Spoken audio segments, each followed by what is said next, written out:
Olá pessoal, prazer falar com vocês. Eu queria falar sobre religião, religiosidade e espiritualidade. Queria a primeira coisa é dizer que nos trabalhos que a gente desenvolve, né, os pastores, o padre, né, companheiros que lá chegaram e falaram para mim: Ney, eu gosto muito de ir na igreja católica e eu gosto de vir aqui. Eu falei: continua vindo, continua aqui se tratando, cuidando de você e continua indo lá onde você vai. Outros que foram até lá como pastores, né? E a gente mostrou as ligações que estavam com ele, né? E refletimos sobre isso, discutimos sobre isso. E eles desenvolvem um grande trabalho. O pastor que fazia uma oração constantemente comigo lá no meu escritório, e eu fiz um trabalho com ele durante 5 anos, lá numa ação social, numa ONG que ele tinha lá na comunidade de Heliópolis. Interessante quando eu entro num templo budista, o quanto que eu me sinto em paz. Já entrei em trabalhos de umbanda grandes e em umbandas pequenas, casas pequenas. Como eu senti a espiritualidade forte naquela casa pequena que eu entrei, nas igrejas que eu frequentei, ou nos centros kardecistas que eu fui conhecer. O trabalho que nós desenvolvemos é um trabalho de espiritualidade. E religião, companheiros, é a empresa que se abre na minha forma de pensar, de entender. Religião é uma empresa que se abre. Abriu uma empresa com o propósito de falar de Deus, de desenvolver um trabalho espiritual para as pessoas. Mas tem as regras daquela igreja, tem as regras daquele templo, tem as regras daquele centro. Onde vai sentar, como que vai receber a oração, como que vai falar com o pastor, como que vai falar com o dirigente, como que vai tomar os passes, se tem cromo ou não tem, se tem cromoterapia ou não tem, se tem fitoterapia ou não tem, se tem massagem ou não tem, se tem trabalhos sociais ou não. Isso são as regras da empresa que foi criada, né, ali. Religiosidade é a nossa conexão com Deus, a criatura com o Criador. Onde estivermos, sempre vamos buscar dentro de nós a presença e a comunicação com Deus. Isso é religiosidade. Agora, espiritualidade é inata, é natural do homem. Espiritualidade é natural do homem. Aliás, eu sempre digo que a doutrina espírita ela foi formalizada por grandes cientistas. Kardec, toda a sua equipe, né? Técnicos, cientistas, estudiosos, ela foi formalizada, mas ela sempre existiu. Ela sempre existiu. A doutrina espírita é natural. Você vê o pastor muitas vezes, né, colocando a mão e orando. Ele está o quê? Radiando uma energia, conduzindo uma energia na cabeça daquele que ele está realmente, né, abençoando. O padre, quando está falando, o dirigente, quando está ali palestrando, não é?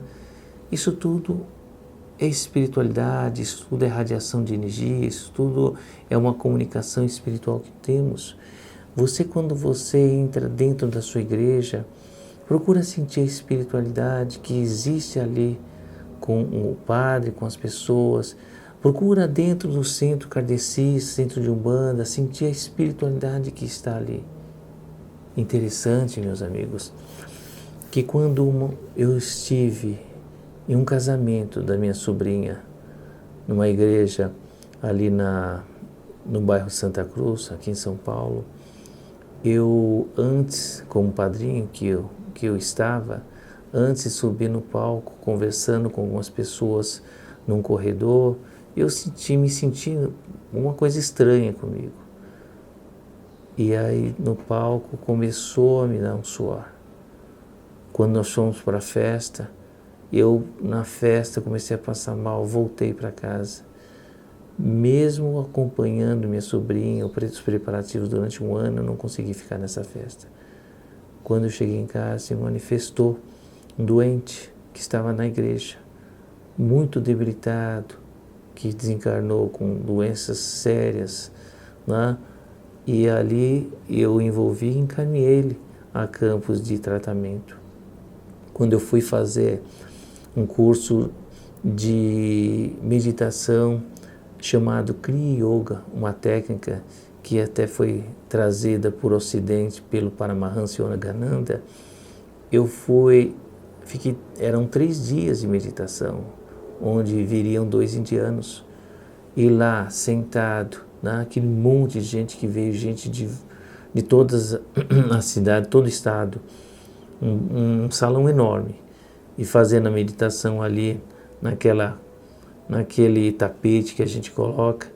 Eu ouvia uma pessoa tossindo longe, muito longe, tossindo, e depois, quando parou a meditação, eu fui sentar num banco atrás de mim, e lá veio aquela tosse. Quando eu olhei, a pessoa sentou do meu lado, tossindo, começou a me dar um sono.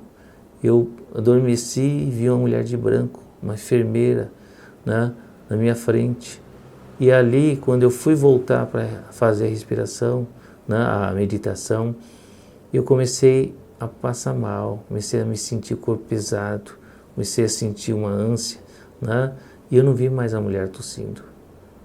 E dali nós fomos para o almoço, tinha que voltar à tarde. No primeiro dia eu não consegui mais.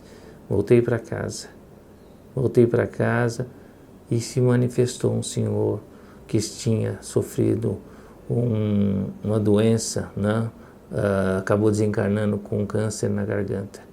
Aí eu pergunto para vocês, não é o ambiente. Em todos os lugares, como já estive na Umbanda, em casas lindíssimas que saí elevado, como entrei em casas kardecistas que senti realmente o ambiente pesado, como entrei em casas kardecistas que o ambiente era de paz, de harmonia, mas em todos os campos, como já entrei em hotel, como já entrei em casa de campo e senti presenças, ligações que acabaram sendo encaminhados, sendo eles desencarnados recentes, sejam eles desencarnados há muito tempo, a verdade é que estavam no nosso campo, não é? E aí eu digo para vocês, religião, companheiros, você pode frequentar qualquer campo que você deseja, qualquer centro que você sinta bem, mas a sua religiosidade é através da sua oração, através da sua entrega dentro desses campos. A sua religiosidade é a conexão com Deus, com a espiritualidade maior, com os campos mais sutis. E espiritualidade é inata a você, seja na sua casa, seja você nos seus entretenimentos, seja no seu trabalho, seja no centro kardecista, num templo, numa igreja. A sua espiritualidade estará com você, que é a sua capacidade de comunicação com o que você vê, com o que você não vê. E sempre, toda noite, a gente entra em contato com os nossos campos, com aqueles que a gente já convive.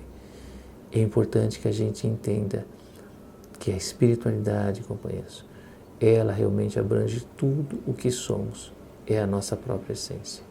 Deus abençoe, fortaleça, que o Mestre Jesus, nosso amado Mestre, possa fortalecer os seus relacionamentos familiares, seus relacionamentos de trabalho, seus sonhos, seus projetos. Fique em paz. Eu queria dizer, diante dos assuntos todos que nós estamos colocando aqui para refletir, para aprender, se você tem dúvidas, se você tem interesse, se você tem curiosidade em alguns pontos, em alguns fatos, você quer aprender um pouco mais sobre até outros assuntos que não foram colocados aqui, faça seu comentário. Faça seu comentário, deixa aí anotado, porque a gente vai recebê-lo e aí a gente pode colocar aquilo que você quer.